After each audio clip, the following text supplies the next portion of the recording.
IPL 2026 సీజన్లో Chennai super Kings అభిమానులకు భారీ షాక్ తగిలింది. లక్నో సూపర్ జైంట్స్తో జరిగిన కీలక పోరులో సీఎస్కే 7 వికెట్ల తేడాతో ఓడిపోయింది.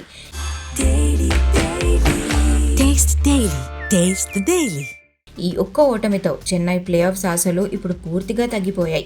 టాస్ ఓడి మొదట బ్యాటింగ్ చేసిన చెన్నై సూపర్ కింగ్స్ 20 ఓవర్లలో 187 పరుగుల భారీ స్కోర్ను చేసింది. సంజు శాంసన్, రుతురాజ్ గైక్వాడ్ త్వరగానే పెవిలియన్ చేరినప్పటికీ కార్తిక్ శర్మ అద్భుతమైన హాఫ్ సెంచరీతో చెన్నైని ఆదుకున్నాడు.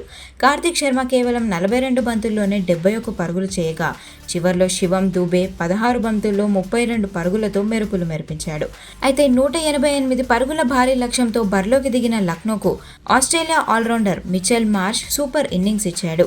కేవలం 38 బంతుల్లోనే 9 ఫోర్లు 7 సిక్సర్లతో ఏకంగా 90 పరుగులు బాదాడు. రనౌట్ అవ్వడంతో కేవలం 10 పరుగుల దూరంలోనే సెంచరీని మిస్ చేసుకున్నాడు. మార్ష్ విధ్వంసానికి తోడుగా జోష్ ఇంగ్లీష్ రాణించడంతో లక్నో ఈ భారీ లక్ష్యాన్ని కేవలం 16.4 ఓవర్లలోనే పూర్తి చేసింది. చెన్నై బౌలర్లు లక్నో జోరును అస్సలు తట్టుకోలేకపోయారు. చెన్నై ప్లే ఆఫ్స్ చేరాలంటే ఇకపై జరగబోయే 2 మ్యాచుల్లో ఖచ్చితంగా గెలవాలి. అలాగే పంజాబ్, హైదరాబాద్ తమ మిగిలిన మ్యాచుల్లో ఓడిపోవాలని ప్రార్థించాలి.